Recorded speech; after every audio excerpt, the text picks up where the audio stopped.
we had one company, which I'm not going to name, they just closed a round and they were advised to spend half of their round to build out an office space. It's like, that's What? absurd. Like that money's for growth. That money's to, Yeah. develop your product.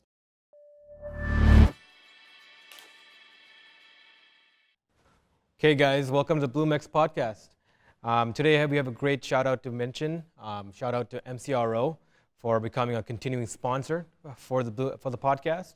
So this episode and future episodes is going to be brought to you by MCRO, who enables businesses to grow through handcrafted digital solutions of the future. MCRO is a web and mobile app development studio with a competent, dedicated, and experienced team focused on solving business challenges through fast to market and producing high-performance digital products. If you're looking to turn your destructive ideas into reality or have a reliable strategic tech partner to explore options with for your existing work or for new work, reach out to us and we'll make the introduction for MCRO, and you can have the conversation over a coffee or a Bone Shaker IPA, your choice. Perfect. Ari, thanks for coming on the BloomX podcast. Thanks for having me on. Right. So right off the bat, I mean, you're one of the few guests that we've had on that we haven't already had a personal relationship before. Like everyone else, came out of an accelerator center, came out of a professional network that kind of knew us. When we reached out to you, were very open on coming on. So thank you for that. And you're coming from a capacity of a pretty serious, pretty large enterprise that's focused heavily on innovation. And I'm really interested in hearing more of your take of what you're doing and how you're doing it. Right. So can you go ahead and introduce yourself? Tell us something about yourself. Yeah. Yeah, for sure. My name is Ari Laniado. Yeah. So I'm with Colliers right now, working on their tech advisory services side. My background was not within commercial real estate, which is very much the role I'm currently taking on. I was more on the tech side, working with startups, then on the innovation side of other large corporates, and kind of merged over here. It's been phenomenal to kind of have the resources of a large company, which is something you definitely lack at an earlier stage. And so I've liked being able to merge that with kind of the innovation focus, which I think Colliers is putting at the forefront of their business. Awesome. So you're currently involved in almost a prop tech accelerator. Is that currently under your portfolio, or? It's not something I oversee at all. No, I don't have any real involvement other than just kind of going to the meetings, understanding the kind of focus as a sector that we have. Yeah. It's very much at a high level. The mandate is kind of, we need to innovate, we need to be moving forward. So with all fronts, same with my team, it's kind of, that's why we were formed. Okay. And so it's very much, that's just another side of, they know in order to stay relevant 10 years from now, the industry is changing every day. Property, while it's taken a little longer to get there, it's going the same way that fintech was, 10, 15 years ago. It's going to be disrupted immensely, and they want to be on the forefront of that. No, definitely. I mean, when we were talking already about the prop tech accelerator, I mean, that really grabs attention about what that is. But what exactly falls under your purview? What do you do there? So the tech advisory services team is basically focused on supporting and facilitating the growth of tech companies across their workspace. So if you look at the cost breakdown for a tech company, you're putting 19 to 1 on talent to the cost of a workspace. Okay. But workspace is probably the most important piece to attract the right talent, to retain the talent, how your company flows and operates. And so we do a couple things. One being, once you're at a certain size, usually around 10,000 square feet, you can really come in and optimize how your company is set up, how your the workflows and all that, and utilization. Our team that we work with, I'm not on, is workplace strategy. Okay. So Jeff Gwinnett internally heads up kind of a team that's very focused on data-driven recommendations for how to optimize your workspace. So that's kind of that's very interesting, because you don't spend a lot of time thinking about that usually. Exactly. Is it about actual design, or is it the information, IT? It's a bit of everything. So there's tools now that you can track the utilization, the movement of actual spaces. And so that can then be used to make data-driven decisions to optimize your space in the future, but also you take all the data from previous groups in similar sectors, and you can kind of combine that into future recommendations for other companies as well. But it's very much you're moving around work models, how the offices are laid out, structured. It's things as simple as the number of boardrooms, the number of meeting rooms, and then obviously you have the IT and the tech that goes into these meeting rooms and what you require. Yeah, I mean, for a business owner, that could seem a lot like burning money at a management service, right? Okay, why is it so effective? Is there a cost measurement on if this kind of thinking, what is the ROI on like deploying that kind of? Oh, for sure. Like they have phenomenal return on investment Yeah. because when you think about the cost of talent, the cost of training, and the cost of retention, loss, it's a huge benefit to have a workspace. And right now, you have to have a workspace that's competitive and attracts the right people. Yeah. I definitely think tech has also accelerated that a lot. It's kind of all these new spaces that have more of like a communal, fun atmosphere, and that's become more and more important. Yeah. You're not getting the top talent if you've got a cubicle layout. Nobody's coming to you. Like they're going to, in Toronto, the Googles, the top hats. Yeah. Even the WeWorks, like Coworking's done a phenomenal job of creating that environment. Yep. And then being able to package and, provide it to companies at a large scale. Yeah, definitely. So I got kind of introduced to this element of it. So a few years ago, I was working at an engineering company. I was heading this department they had for smart lighting, LED lighting. So these light panels were like super thin panels that can replace fluorescent in offices, the fluorescent bulbs in offices. And with them, I mean, they're so low voltage that you can actually power them over Ethernet, right? So that was at that time when I was there, that's heading toward that curve. I think it's there now, where like these now office lights can be powered over Ethernet cables instead of conduits that run into a server that provides both power and gets feedback from it. And you could have like sensors built into the lights that can detect like, not just like if people there motion sense on and off, but actually detect in detail where people are, almost like a radar, right? And then you can even program them to do Wi-Fi, so Wi-Fi over light, right? So the LED lights can be turned off like thousands of times a second, and through that beam, like almost like 1,000 gigabytes per second of data, right? If all you need is a receptor that connects to a computer that can convert the light into data, and boom, you have hyper fast internet within the office space. Yeah, phenomenal. And these kind of construction designs came into place, right? Like Philips, GE, they were talking about implementing this, and everybody else watching from the curve for the ROI price point to go catch at the right point where you can actually start selling this, right? And I left the company before it got that interesting. Okay. Gotcha. Right? But I'm like, there's a lot we can do in the office space about collecting data and all that, but the application of that, I mean, that seems very interesting, right? Like, what do you do with all that data? Like, where people go and where they talk to and congregate now. Is that almost like spying, or is it more, where does it go? Where did that data it's go? The whole security, versus benefit. Yeah. I think also even like just on a larger scale, Sidewalk Labs is now talking about, implementing tracking across the entire environment. So wherever you go, you're going to be tracked. But it's, there's protections in place. You don't know who the individual is. You're just looking at the movement, and you're looking at a macro scale. So you're not seeing, Gerald wasn't at his desk this afternoon. Like, we're going to talk to him. It's more understanding how the flow of the office works. If people do want, a dedicated desk space, or maybe they want a floating model, and just finding like, is it by a team-to-team basis of like how that work style functions. It's almost like your office works as a co-working space where you book a meeting space, book a boardroom if you need it. You kind of float around if you need to, right? Yeah, it's very much, and like depending on the company, depending on the sector, depending on the team, like you can't have your development team moving desks every day. Like they're fixed. They're dedicated. Yeah. But there's certain teams like sales, like you can have those guys floating. They're not all in the office, Monday to Friday. And it's good for them to know other departments and have personal relationships for them and understand their pain points. For sure. Yeah. Right? And then you're connecting with the company as a whole, and it creates more of the community as well. Like there's all these little benefits. It kind of just depends how innovative the company wants to be with their workspace. Yeah. I mean, a few years ago, Deloitte made headlines for their workspace. They're one of the biggest companies to completely redesign the way their office spaces are designed and operate. Right, where literally like an entry level analyst could be sitting right next to the CEO and working. And it just kind of inspires that kind of workspace. You can float around and work wherever, and you don't know who you're going to run into. For sure. Yeah. Right. So I mean, what's the design element? Like, what's the justification? The design, I mean, is one thing, right? The intervention collector is another thing. But like, what justifications go to implement a design? Let's say, is it like you want people to kind of bump each other to have that discovery, or what is like the best practices, I guess? Yeah, fair. It's definitely like, I would love to mention to Jeff this podcast and see if you guys can chat, because he'll be able to speak to it a lot farther. Okay. But there's Sorry, this is Jeff? Jeff Gwinnett, yeah. He works with the workplace strategy team at Colliers. Cool. But there's benefits. It just depends on the company itself. So you can optimize your space for efficiency, for cost savings, reduce the floor plate required because you require less actual dedicated desks. and you have more of the floating model, Mhm. or there is the collaboration and the kind of like building the community piece that you have when it's less centralized.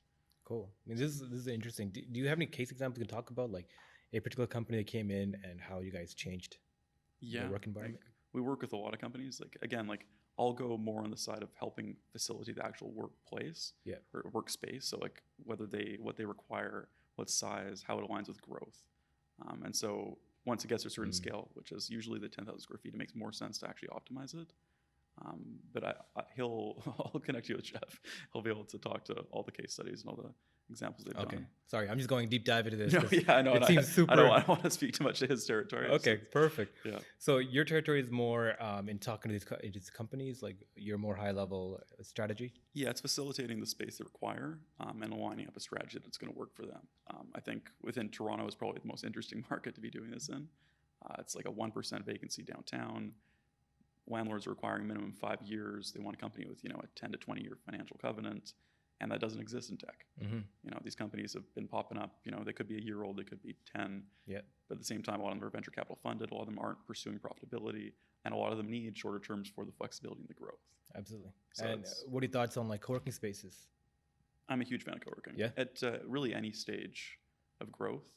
Right now, we're seeing institutional companies taking over space, predominantly in the WeWorks, because it aligns. They want like a branded space. It's young, it's fresh, and attracts the right talent. And again, it's a packaged version of that. And then you have at a younger scale or a younger stage, a space that's flexible to your growth. You can secure 6 months, a year and a half. And as you do grow, you can scale within a portfolio of co-working. So we recommend it a lot. There's a number of providers. Obviously WeWork has a lot of turmoil at the moment, but there's a number of providers that popped up kind of on the back of WeWork. They were the first co-working space to really get that kind of publicity and that attention, which then opened the doors for everyone else to come in and operate on a smaller scale. Cool. I mean, this is a really cool job you got to see all these things in action and to be at the capability of having that kind of a lotus of control, right? What's actually happening in workspaces and the future of work. It's such an important topic right now, right? What are your thoughts on that? What does the future of work look like? I think it's interesting. There's a lot of people with different philosophies on how this is going to end up playing out. I think remote work is going to be a huge disruptor. I also think at the moment, going back to co-working a bit, everything's centralized in the downtown core. And that's where all the companies are. That's where the talent wants to be. But at a certain point, people aren't going to need to be in the office. They won't need to be surrounded by their peers. Yep. And it'll be more of, flexible workspace providers popping up on the periphery and the, surrounding city cores. And that way you can kind of commute from home, still have an office environment, and then commute in for your meetings once a week. It's just whether or not, when we're building en masse in Toronto right now, whether or not we're going to require actual dedicated office space to the same scale in the future, I have no idea. But right now it's getting eaten up rapidly. Amazing. All right. I mean, this is absolutely right. Like, I think this is what I'm looking forward to personally. I mean, I personally like that kind of environment more than the confined kind of work environments we're used to, right? More hierarchy, corporate world where you kind of like sit down, you're forced to stay in one space, focus on particular role you're in, and very little use of imagination or creativity. Right now, people are becoming more problem solvers, and because of that, it's more entrepreneurial, right? Totally. I think it was one of the co-founders of AngelList. I love talking to this guy because he talks about this a lot. How we're almost like technology is reverting us back culturally. We're like in the last 100 years, industrialization has made us more focused on becoming part of these big, large companies. But technology is now flattening the kind of playing field where everyone's kind of like becoming like a hunter or a farmer, right? Or like they're more in charge of their own lifestyle plus their own workspace. Instead of joining a company and devoting 30, 40 years to this company, and you just told what to do and do this, and you take home a paycheck, you're now forced to become independent and be more creative. You have access to all these extra tools, but now you're independently creative to get ahead and to figure out where is your paycheck coming from. Yeah. And if you're good at it, you can get a lot of money to be made. But if you don't, it's gonna suck. Definitely. Right. So I think education also it's so far behind that I think it's gonna impoverish a lot of people who don't have the access to the tools or the learning required to like become more entrepreneurial. Yeah, it's definitely one of the inspirations for starting this. Really, is giving people more information than what's out there. and making it more engaging in whatever way we can. These cool lights and everything else. Yeah. But the future of work is something that, I think a lot of people are starting to take more seriously. And even me, like, that's one thing like perturbs me a lot. I mean, what does that really look like when, machines are doing mostly what middle management does now? Yeah. All these white collar jobs are for like, after a long time is pretty much up for debate. Do we need them or not? Yeah, it'll be interesting. I think the same thing came about in the Industrial Revolution. I forgot where I was reading this, but it was just everyone was scared that everyone would lose their jobs. And just new jobs popped up where you're maintaining the equipment or you're running the equipment. And Absolutely. I assume it'll be somewhat similar, obviously. There's going to be a little more disruption when you can automate the entire process. Right. But I mean, until those new jobs popped up and people got trained to get into those jobs, and institutions became to train them in mass, there's a wide group of people who don't have access to employment. I mean, we had a lot of homeless people in the 1930s, right? Fair enough. And it was right when a recession hits and a new revolution started, right? The information age. Yeah. And I mean, you think it's going to happen again? Like looking at the homelessness now and the risks of automation, like Andrew Yang. Are you following Andrew Yang at all? Who's running the? Yeah. Yeah. So he talks about this a lot, and like his talking points have really picked up steam, right?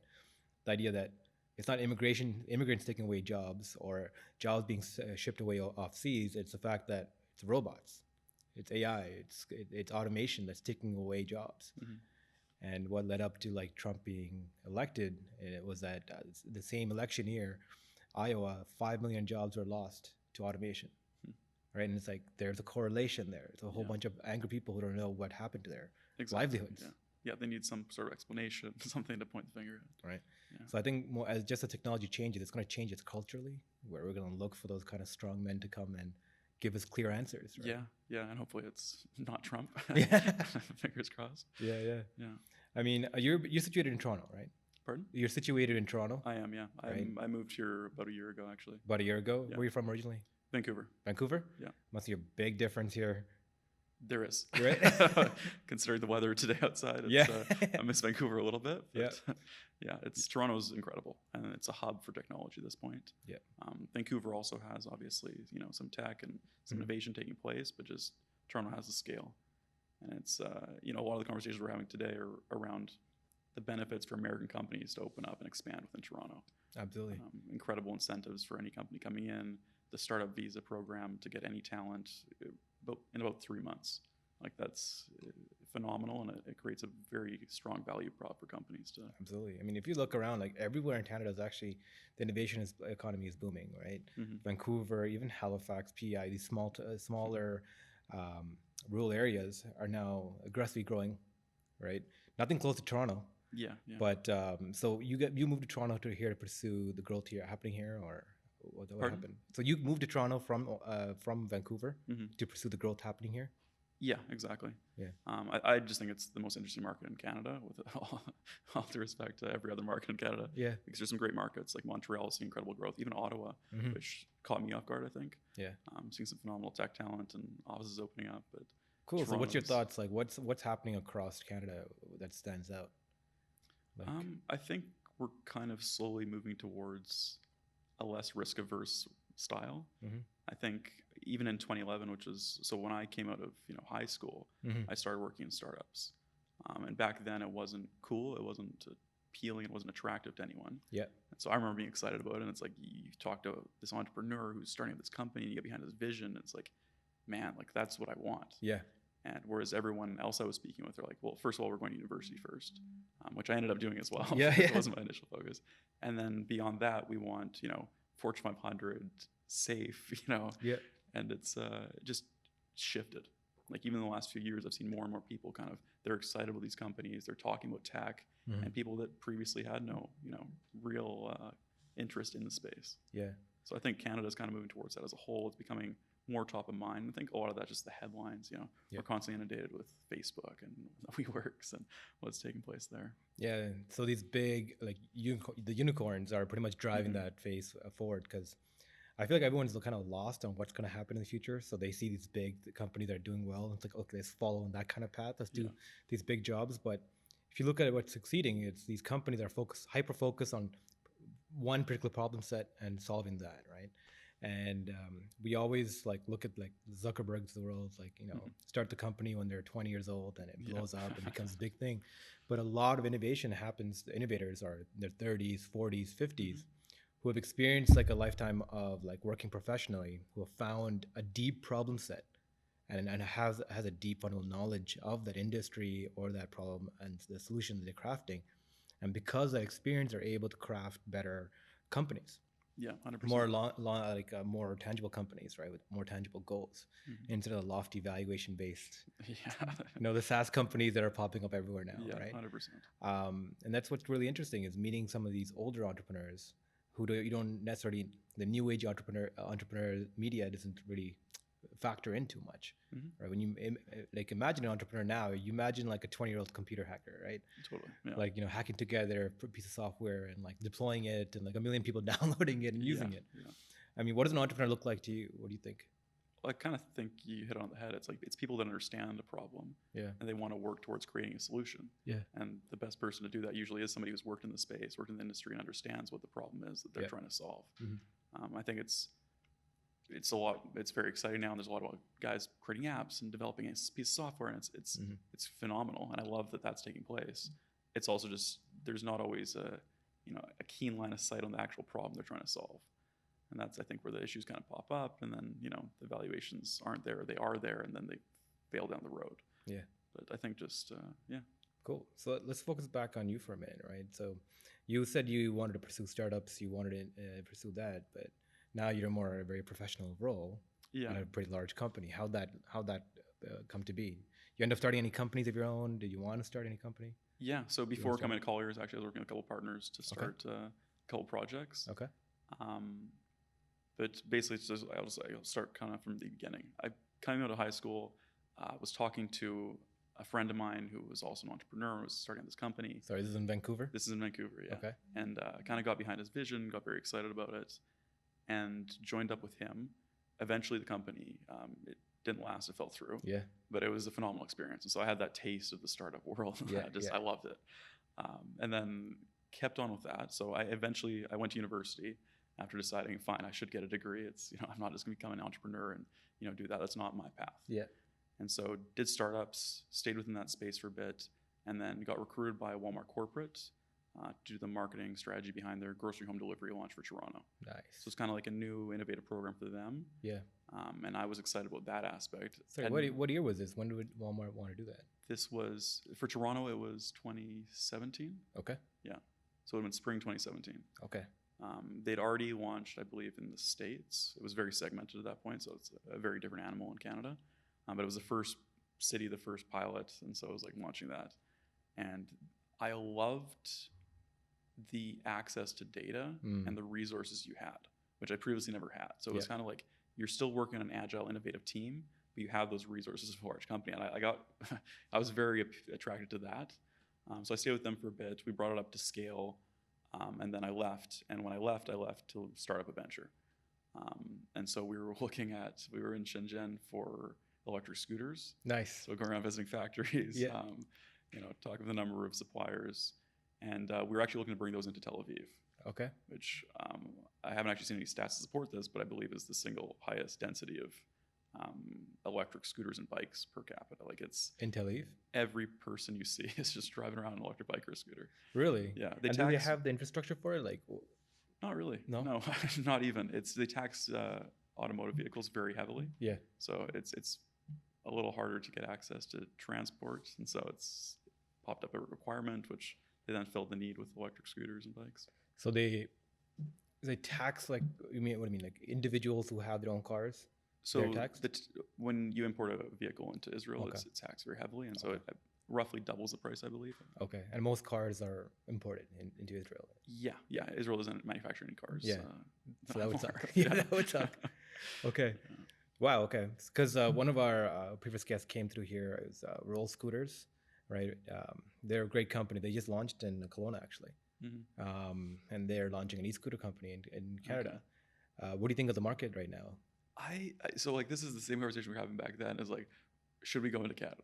And I just couldn't understand how you could bring a product that you can only use 3 months of the year, and then do it on kind of like a bird model.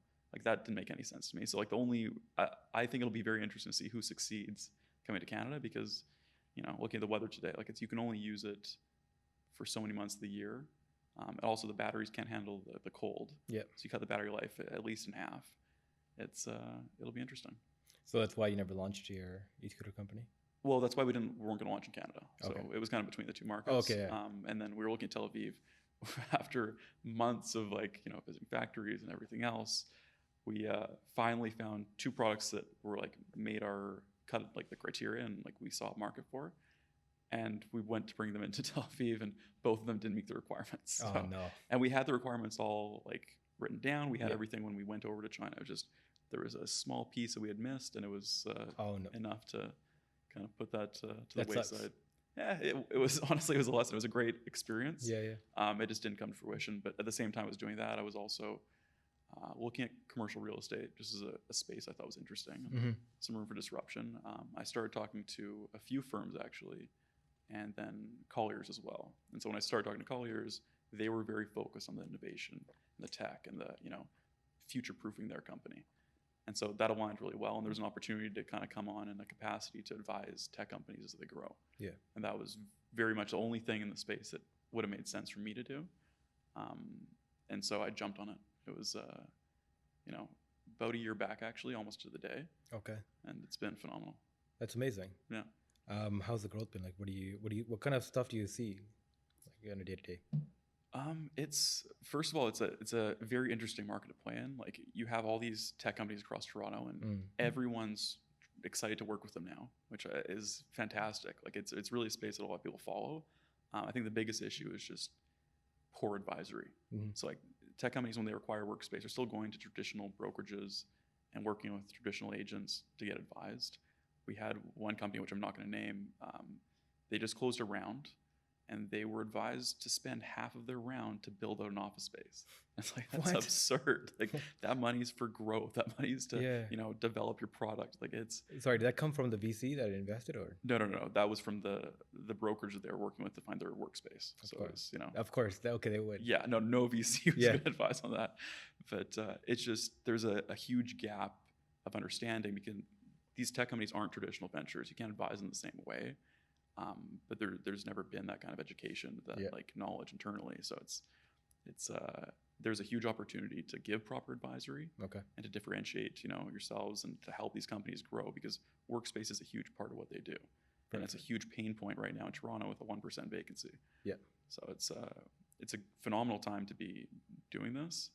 I just also think every brokerage in Toronto should be putting the same focus on the tech and innovation sector and actually educating their agents that are brokers. Absolutely. Yeah. Perfect. So now, do you personally give the advice, or is it part of a team? Yeah. How does that work? Yeah. So again, I've been there for a year. My role is to advise them on, workspace growth, aligning the right solutions at the right time, and also budgeting and attracting the right talent. But I also work with a vice president within Colliers who has been in the industry for 30 years, understands the pieces of the market that I'm not as focused on. And so we collaborate and partner together to kind of give the full picture and the full advisory. I see that's really interesting. It's almost like this is pretty giant firm that kind of specialize on making all these other firms more effective and running the work environment. Yeah. And you guys are hyper focused on that and that problem set as a company. Yeah. It definitely, there's, I think, two ways it can be viewed within the industry. Certain firms are very focused on it's sales. Yeah. You're finding workspace, you're putting companies in workspace. And then there's the direction that's leaning towards is going to be advisory. At a certain point, there will be technology that can facilitate all the spaces in Toronto. You can view them at a glance online. There's no value to having a brokerage telling you this space is available. You really need a team or a company that's going to advise you and align with your company, negotiate on your behalf, and make sure that you're covered for what makes most sense for your business. So traditional brokerages are being destructed away in a sense. Oh yeah, 100%. That's the same reason why we have our prop tech accelerator and all this. We're focused on future-proofing the company, and I think at a high level, our company understands that, the way we operate today is not going to be the same way we operate 10 years from now. Okay, perfect. Can you share that operational model, what that looks like in 10 years? In entirely my own opinion, I think we're probably going to slash headcount by, half at least. Yeah. Probably more. It's going to be a lot less people in the space, but the people that will be in the space will be the best. Mhm. That's like a simplified way to say it, but like you're only going to have the people that really do add value that are able to last. Yeah, this really ties back in the future of work, right? Like Mhm. where technology has really simplified the workspace. I mean, what was it, 20 years ago, the average accountant was pretty much a number cruncher, right? They're just Yeah. copying cells from one Excel sheet to another sheet because the computers at the time Mhm. didn't have the CPU to do that, for a macro to be programmed to run that kind of transaction. Yeah. But now, I mean, SaaS companies have replaced that completely. Replaced the company from having to need the need for like having legions of accountants just pushing numbers around, and the same kind of thing what you're saying, right? It allows very high functioning, high level people to effectively run larger and larger companies, right, and solve at a greater scale, Mhm. solve problems at a great scale. So that's great that Colliers is already doing that, thinking that far ahead and understanding the process required. But in the meantime, what does that look like? Like, how do you currently advise your clients? Well, it's going back to the question of like best practices, right? Yeah. If I was a startup, okay, let's say I have 10 people, 30 people, 100 people, 200, I'm scaling. How do I effectively think about spaces?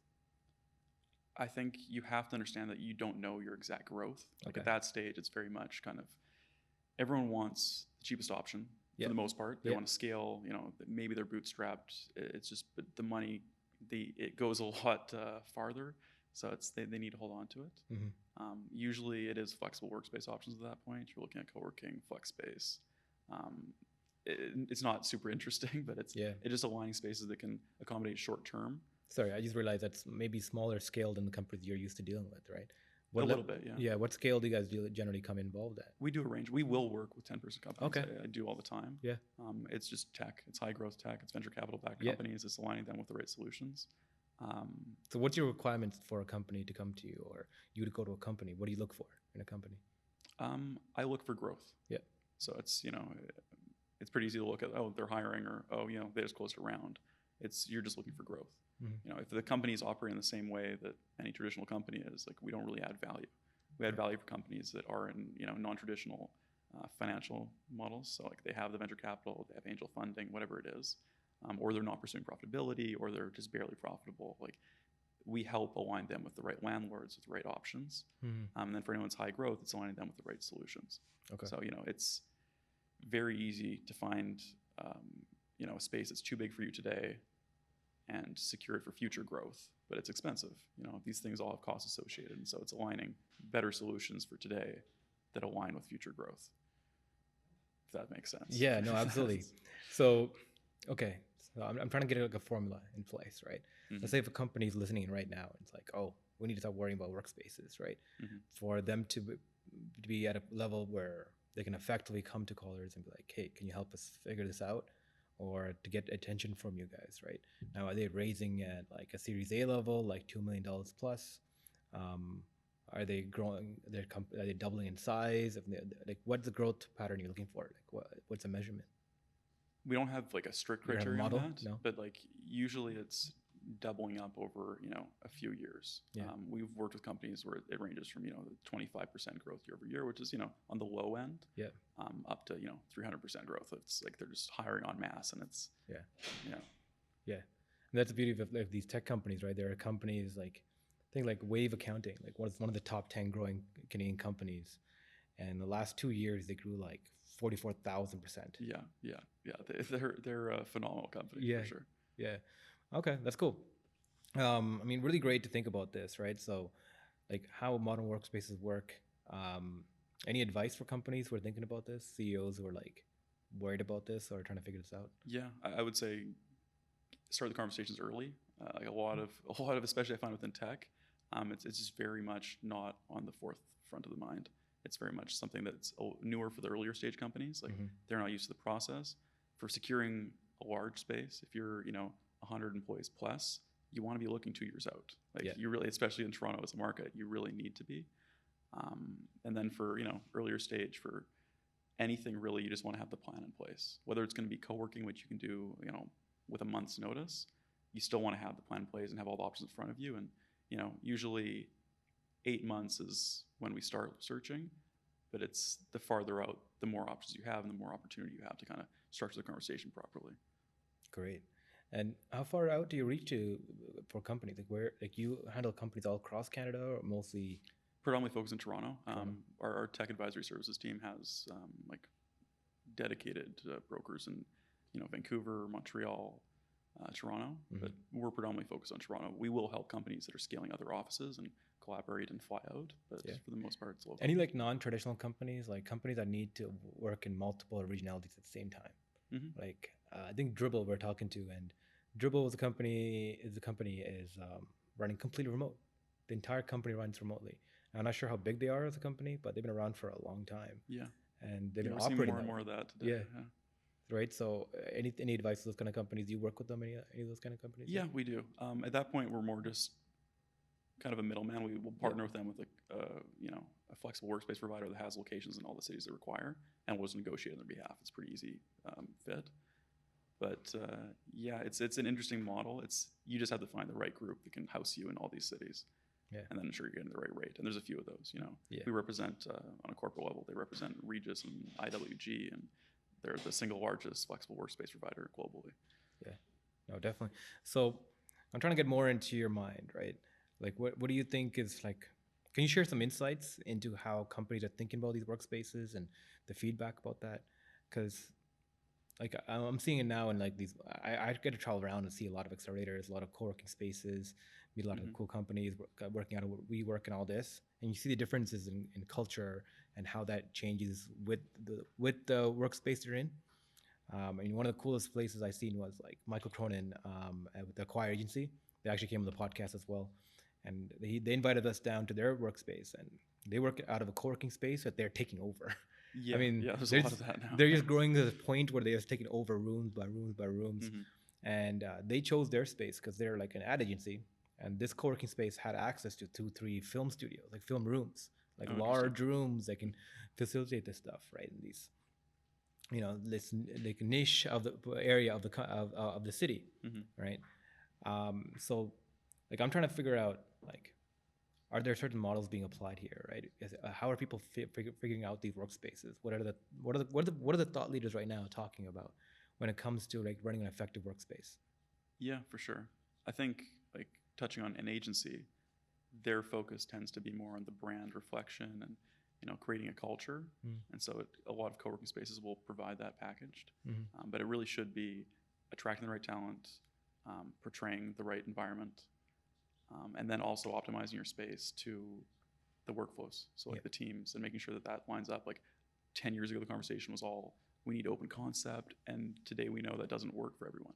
Not all teams function open concept. One loud environment is not conducive to, sales and programmers next to each other. So it's aligning your space to your teams. And that becomes more and more important the larger your team is. Earlier on, you can't really focus on that. You're not able to segment your office and build it out accordingly. You can only really do, you find environments that are pre-built out, or you look at, options like co-working that are furnished and figure out how you want to lay out your teams. But it's really, it's understanding your company or partnering with somebody who can help you understand your company and their requirements. And then I think the most important thing really is, for a lot of companies, just talent attraction and recruitment. And that's, your space is easily the best way to do that. Yeah. I mean, that's really interesting about the open work concept, right? Open workspaces concept. So I was actually looking up into this, and it was apparently the first open concept office was designed by like this very well-known designer who went on to win awards. But he designed the office to be open, to facilitate people to find each other, but it had nooks and crannies for people to hide away from each other, to facilitate like private conversations and private groups to be formed. So people feel like they are smaller groups within a larger tribe almost, and they're floating around, and they can self-form different groups as required for projects, for certain issues, dealing with that. And because of how well the company the operator there was, and how famous the workspace was, it was copied, right? Almost like a copycat model, where these nooks and crannies kind of got left out. They just touted the open concept, and it was more of an efficiency play, right? More efficient to set up an open office than put up all these walls and plan ahead and all these things. But because of that, because it missed that second feature of it, where it facilitated like smaller groups to form within a larger space, it became kind of a flop, Yeah. right? Because Definitely. people hated it. Mhm. It was too loud and noisy because the noise traveled across. People just felt like anxious having everybody walk around, their bosses walking around, always within eyesight, Yep. right? I mean, one of the things that even for Facebook, I think they had like a large warehouse space, and where Mark Zuckerberg would have an elevated desk in the center, Yeah. where everyone can see him at all times, but yet he can see everyone else. Yeah. I mean, how amazing, how frustrating would that be? One, as a boss, Yeah. knowing that everyone can see you, so you're kind of forced to work. Okay, that makes you work, but like how creatively, right? Now, how free do you feel? And second of all, how free do people that work for you feel, right? If you're always within eyesight of your boss, Yeah. or your boss's boss's boss, right? So like these workspace design, it's, like I've noticed in the past few years how important it is to design a good space, Yeah. right? Like how interested are you in the design process of these things? Like I think it's fascinating. I Yeah. don't play around with it at all. You don't? I wouldn't pretend to have any expertise really, but it's interesting to watch these companies and kind of like they have a lot of companies now are doing a one-to-one model. If they have desk to like open or common area where they can sit, Yeah. and just kind of figuring out a way to layer your office that it's functional. But a lot's taking place. It changes every year. There's new philosophies on what's the best fit, and we'll see how it goes. Definitely. What about the technology being used in workspaces? Can you share a little bit about that? Like, I talked a little bit about the lights and those capabilities. Is there anything else going on right now that can be deployed across workplaces, or you guys are working on? How's the technology being blended in? Yeah, I think like on a level we do work with is just tracking sensors. Yeah. So for utilization, movement, environment. Yeah. And you can do it, with lights. You can do it with small sensors. You can do it with, when the computers come on and off. It's just different costs associated. Yeah. But Yeah. One of the coolest tech I've seen so far is there's a company out of Venture Labs, and what's it called?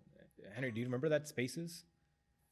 The company that does the retail AI, and they have Spaces too. I can't remember the name, but I do remember the company though. Yeah. Anyway, so they have these like tiny IoT devices that have a 5-year battery life. Yeah. That you can put on seats or under seats. It's like a pressure sensor. Yeah, exactly. So now you know who's sitting where, right, within your environment, co-working space or office environment. How your space being utilized. Mhm. If space is free or being overutilized, things like that. Really interesting. All right. But the same thing can be done with like an AR camera that can put up and like can view like can look around and actually read the room.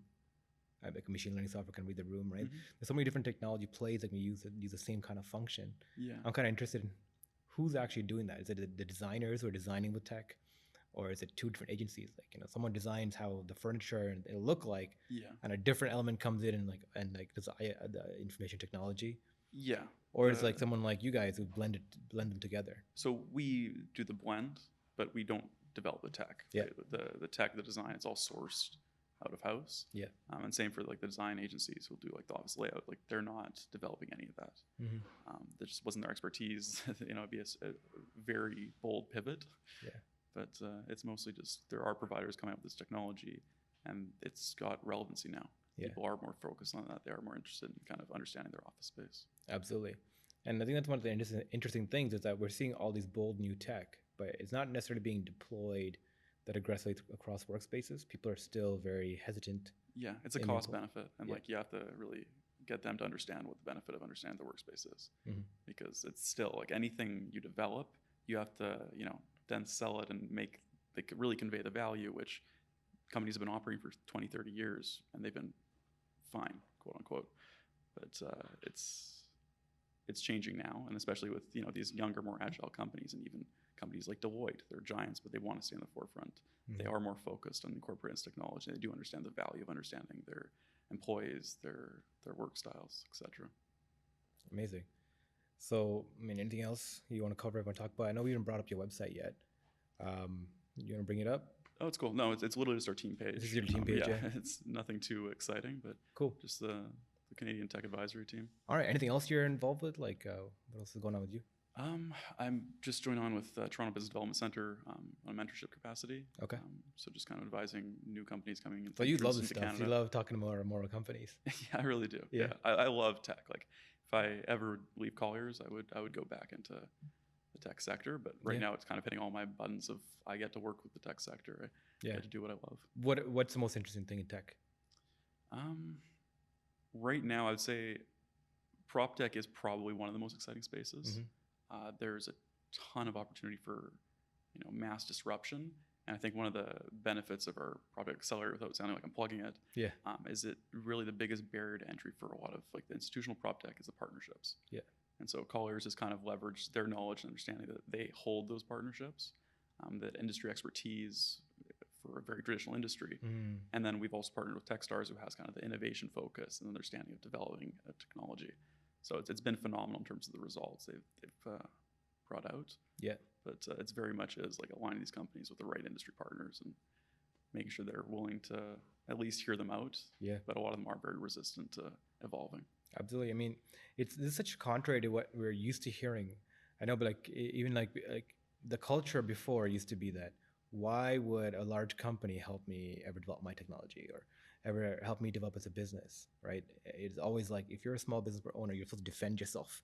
Yeah. Right? The big players will want to scoop you up or screw you over because they're large and they don't want to be disrupted. They don't they understand that they have these paywalls up, they have these walls up that defends their territory and that they're inked into.